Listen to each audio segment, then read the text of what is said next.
انسان کی اخلاقی زندگی کا مطلب یہ ہوتا ہے کہ اس کا رویہ کیسا ہے، طرز زندگی کس طرح کا ہے، دوسروں کے ساتھ اس کے معاملات کتنے صاف ہیں، اپنے دل میں دوسروں کا احساس کتنا رکھتا ہے، اور روزمرہ کے معاملات کے اندر وہ کشادہ روح کتنا ہے، اور خندہ پیشانی اللہ نے اسے کتنی عطا فرمائی۔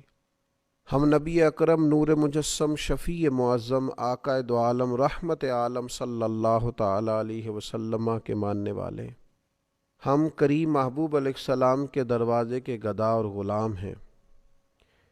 اللہ تعالیٰ نے ہمارے نبی کریم صلی اللہ تعالی علیہ وسلم کی شان و عظمت کو بیان کیا اور فرمایا وَإِنَّكَ لَعَلَىٰ خُلُقٍ عَظِيمٍ، بے شک آپ عظیم الشان خلق پر فائز ہیں، آپ عظیم اخلاق پر ہیں۔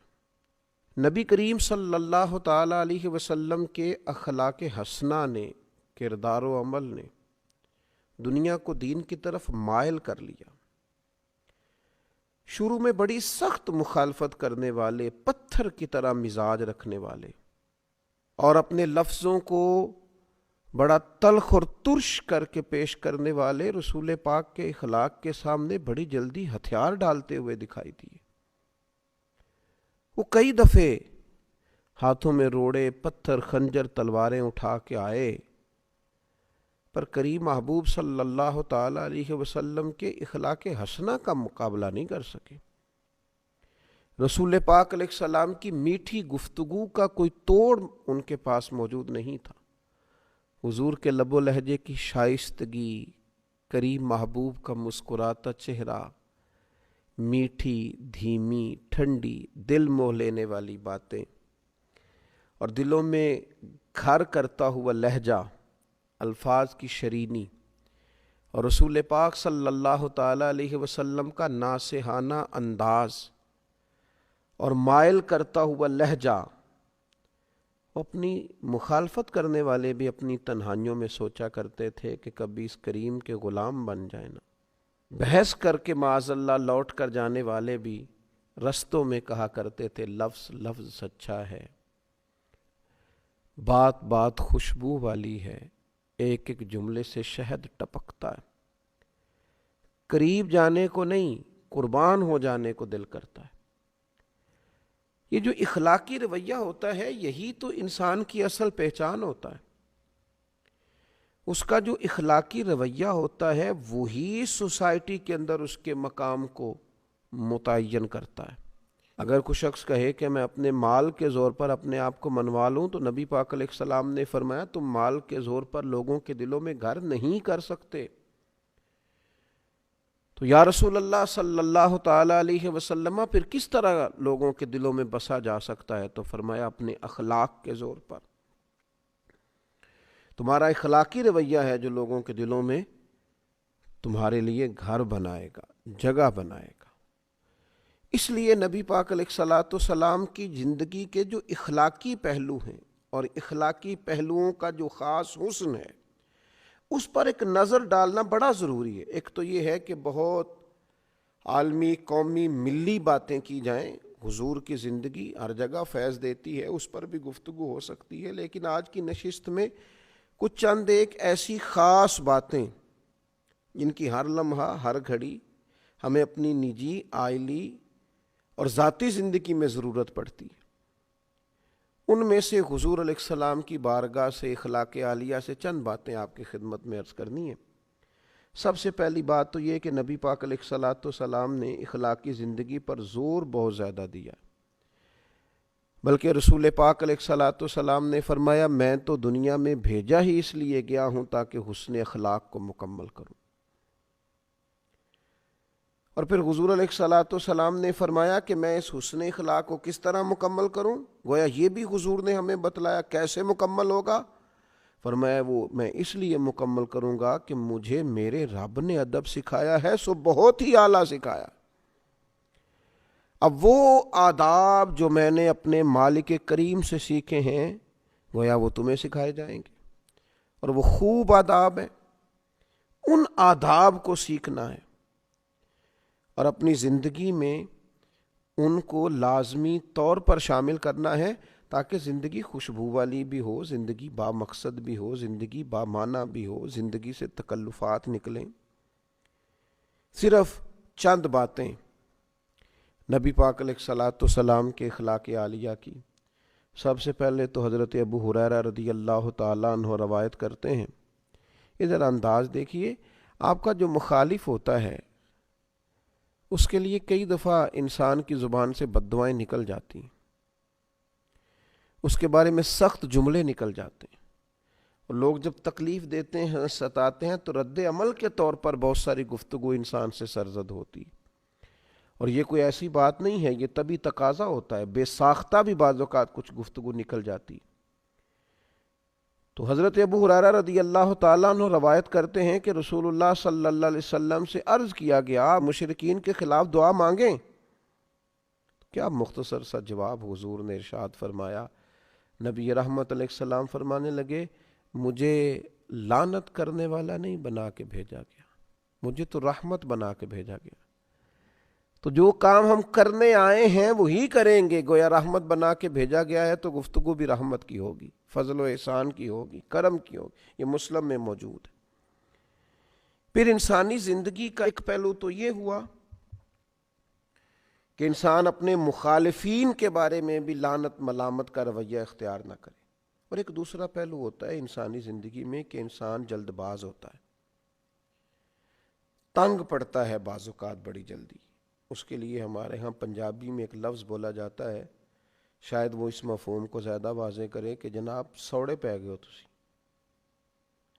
بڑی جلدی آپ کسی چیز سے تنگ آ گئے، اکتاہٹ بڑی جلدی فیل کرنے لگے، چڑچڑا پن آ گیا، چھوٹی چھوٹی باتوں سے ناراض ہونے لگے۔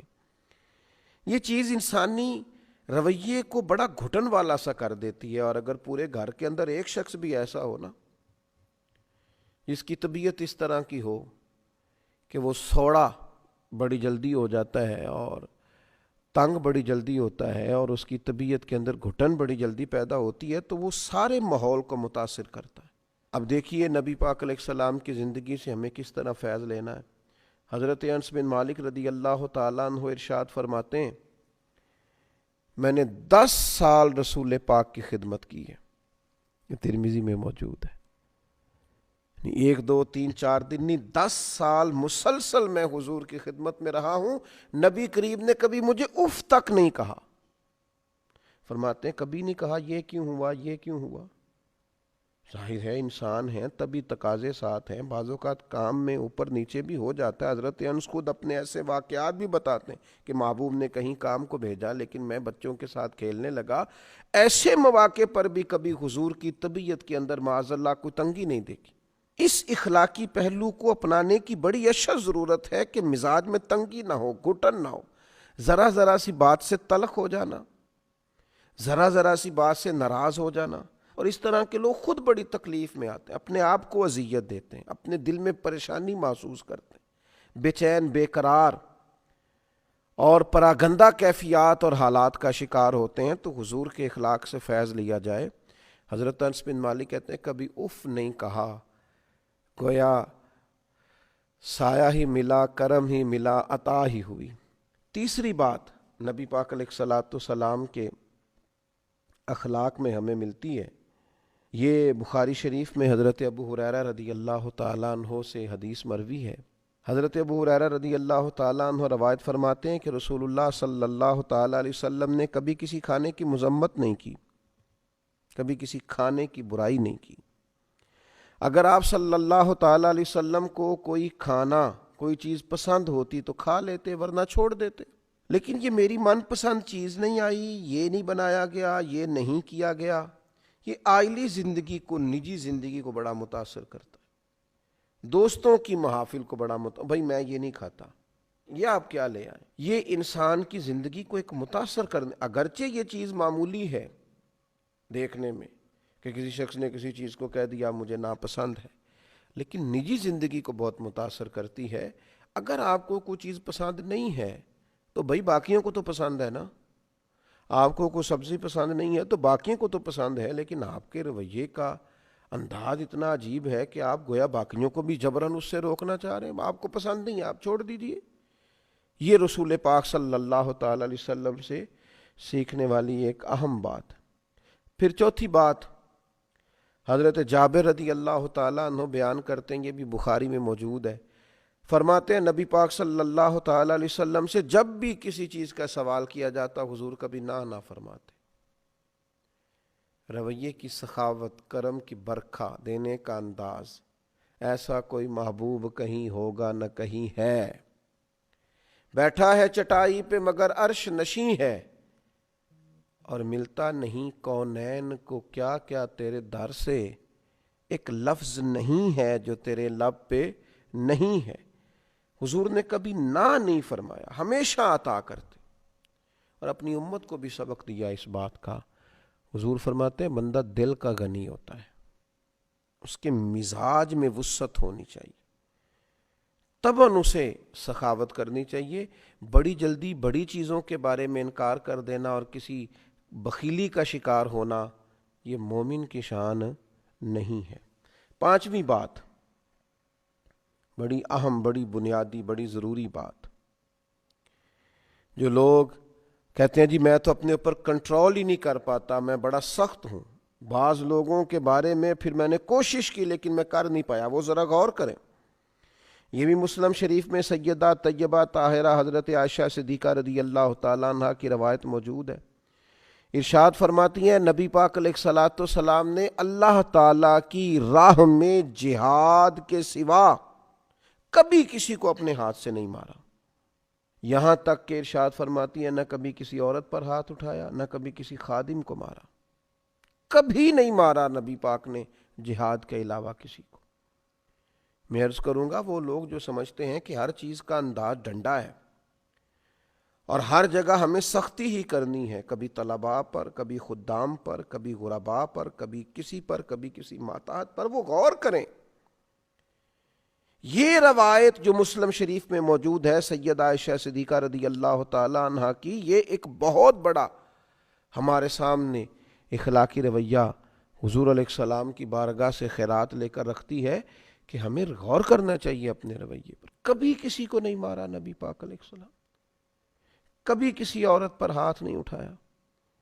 لہذا ایسے لوگ جو خواتین پر ہاتھ اٹھاتے ہیں اور پھر اپنے آپ کو بڑی اپنے تئیں مردان کی ظاہر کرتے ہیں، وہ خیال کریں کہ یہ ہمیں حضور علیہ الصلوۃ والسلام نے رویہ سکھایا. پھر چھٹی بات، حضرت عائشہ صدیقہ رضی اللہ تعالیٰ عنہا ارشاد فرماتی ہیں کہ نبی پاک صلی اللہ تعالیٰ علیہ وآلہ وسلم کو اگر دو باتوں میں اختیار دیا جاتا تھا تو حضور آسان بات کو اختیار فرماتے تھے. مشکلات نہیں پیدا کرنی، لوگوں کو اذیت نہیں دینا، کوشش کرنی ہے اگر کسی کے لیے آسانی کی جا سکتی ہو، سہولت دی جا سکتی ہو، ایک ہی دفعہ کسی کا کام کر دیا جائے.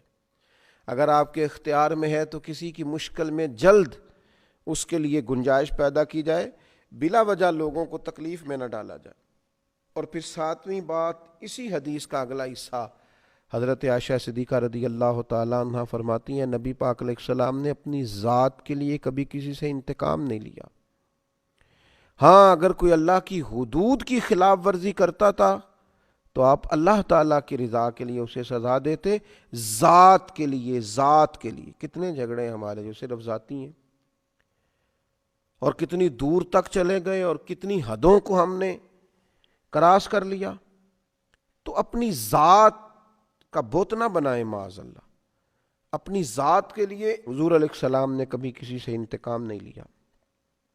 پھر آٹھویں بات، درگزر کرنے کا بڑا اہم پہلو تھا حضور کی مقدس زندگی میں. کفار مکہ نے کیا کچھ نہیں کیا، کس کس رنگ میں انہوں نے تکلیف نہیں دی، لیکن فتح مکہ کے موقع پر حضور نے فرمایا بتاؤ تمہارے ساتھ کیا سلوک. اور انہوں نے کہا آپ بھی کریم ہیں، آپ کے والد بھی کریم ہیں، خاندان ہی کریموں کا ہے. فرمایا وہی سلوک کروں گا جو جناب یوسف نے اپنے بھائیوں کے ساتھ کیا تھا. جاؤ تم پر کوئی مطالبہ نہیں، تمہیں معاف کیا. تو درگزر کا پہلو، گنجائش کا پہلو زندگی میں ضرور رکھیں. بڑی جلدی سارے دروازے بند نہ کر دیے جائیں، کچھ تھوڑا سا مزاج کے اندر برتری کو بھی رکھا جائے. اور 9ویں بات، حضرت عائشہ صدیقہ رضی اللہ تعالیٰ عنہا ارشاد فرماتی ہیں نبی پاک علیہ السلام کبھی وہ بات نہیں کرتے تھے جو حیا کے خلاف، نہ تبن نہ تکلفن، کبھی کوئی ایسی بات حضور علیہ السلام نہ فرماتے. اور فرماتی ہیں حضور بازاروں میں شور نہیں کرتے تھے. نبی پاک برائی کا بدلہ کبھی برائی سے نہیں دیتے تھے بلکہ معاف کر دیتے، درگزر کرتے. لب و لہجے سے جب بھی کوئی بات نکلے وہ حیا والی ہو، وزادار ہو. بعض لوگ بات کرتے ہیں تو محسوس ہوتا ہے کہ یار یہ جو آپ نے گفتگو کی ہے یہ آپ کی شخصیت سے میچ نہیں کی، آپ بہت بڑے آدمی تھے، آپ کو اتنی چھوٹی بات نہ کرنا چاہیے تھی. تو نبی پاک علیہ السلام کبھی کوئی ایسی بات نہ فرماتے جو حیا کے خلاف ہو. اور 10ویں اور آخری بات عرض کرتا ہوں، یہ روایت بھی مجمع الزوائد میں موجود ہے، اور حضرت ابو ہریرہ رضی اللہ تعالیٰ عنہ ارشاد فرماتے ہیں کہ نبی پاک علیہ السلام نے ایک دفعہ صحابہ کرام سے فرمایا میں مزاح میں ہوں، تم سے دل لگی کر رہا ہوں، اس حالت میں بھی میں سوائے حق کے کوئی بات زبان سے ادا نہیں کرتا. عام روٹین کے حالات میں بات ہو رہی ہو، نارمل بات ہو رہی ہو، گفتگو عام ہو رہی ہو، پھر بھی بات حق اور سچ ہے. اور اگر بات کبھی طبی طور پر دل لگی کی ہو رہی ہو، مزاح کی ہو رہی ہو، خوش طبی کی ہو رہی ہو، تو اس میں بھی میں حق بات کہتا ہوں. حضور علیہ السلام نے ہمیں بتایا کہ حالت کوئی بھی ہو، مومن کا سچا ہونا اس کا اعزاز ہے. وہ غصے کی حالت میں ہو، خوشی کی حالت میں ہو، یا نارمل حالات میں ہو، اسے سچ کا دامن کبھی نہیں چھوڑنا چاہیے. یہ مومن کی شان ہے. میں نے دیکھا ہے بہت سارے لوگ بیچارے صرف لوگوں کو خوش کرنے کے لیے جھوٹے لطیفے سناتے ہیں. اس قدر زیادہ اپنی جان پر ظلم ہے کہ کچھ دیر لوگوں کے سامنے اپنی پذیرائی کے لیے جھوٹ بولا جائے، اتنا بڑا جرم کیا جائے. اللہ تعالیٰ نبی پاک علیہ الصلاۃ والسلام کے اخلاق عالیہ کی ان 10 باتوں سے ہمیں فیض یاب ہونے کی توفیق عطا فرمائے. وما علینا الا البلاغ.